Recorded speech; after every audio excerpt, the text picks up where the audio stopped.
try to answer.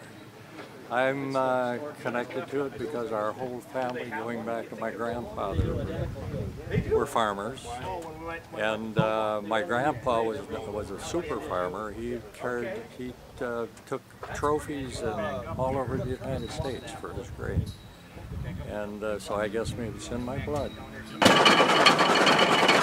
And why rural? Why rural? What's special about rural? Well, I think it's a good life. It's a good life, and you're producing things for people that need what you produce. Like, what could be better than making grain and milk? So it's something that has its kind of drawbacks to it. It's lonely sometimes, but generally it's you got friends, neighbors are especially helpful, I think. I mean, you get share equipment, have threshing bees, and they're always there when you need them. And you have so much activity together. We used to have whist parties, amongst people. And the threshing crews would be cover maybe a dozen different farms. And when everybody got together, the women would have to cook and serve the guys, and it was a ball, really. It was hard work. It was a ball. Go around and watch. It was fun to be at one of them because you met all the men and they would tell stories, and we all had lunch together. The women would serve lunch. And what kind of tractor was it? Tractors like these yet? But we did have on the thrashing rig. There would be thrashing machines. There were no combines. They would.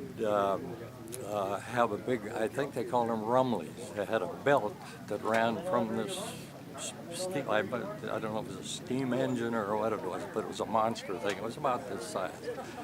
And the belts would run the threshing machine.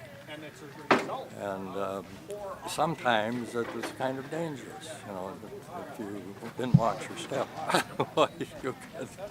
You could get into trouble. But I think the Rumleys were just like this, a kerosene. Probably. Just like this, yeah. Just a different brand. Yep. Yeah. And so then I go back to the question: why rural? Well, it's a tough question. I don't know. It's in your blood, I guess. So when you think back to your childhood and that rural life, what's good? What's in essence? We were kind of jealous of city people. I was, but I don't know if I would have traded or not. But it's and when we went to school, of course we mixed with them, and that was. And we did. I mean, it was kind of a meld between city and farm.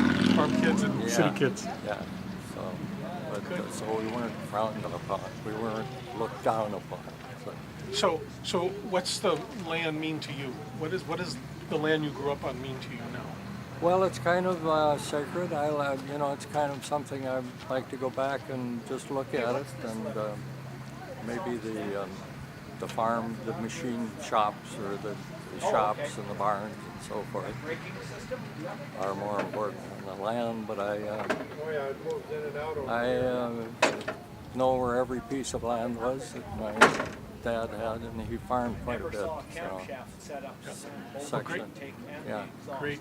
What's your first name in the county you grew up in then? My first name is Art, and I grew up in Marshall County. Great. Okay. Well, thank you, Art. Yeah.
soy pants, Terry. You'll be okay. Dad, it's time to go. We want to go see